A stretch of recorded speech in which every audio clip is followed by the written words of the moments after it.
The hard thing about specifically me being there, my brother got paid, not much, but he got paid, not much at all. But he at least got something. My mom barely got stuff, but I was not allowed to have a job. So think about like, I'm a leader at GO Ministries. I'm not allowed to get a job because we're on the road all the time. I am living off of what my mom can spare. So there were a lot of times I went without toiletries.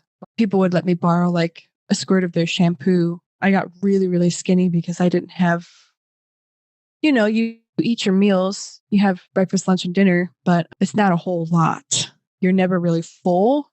And then you didn't have snacks in between.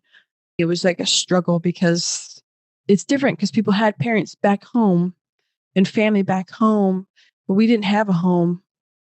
We lived on the ranch, or I lived on the ranch. My mom lived across town. It wasn't like she was working a job that paid well that she could send money, and I just felt hopeless. I felt helpless because I couldn't have a job. I couldn't have any extra income to just buy, like I needed pants and stuff or just simple things like that. I didn't have anything.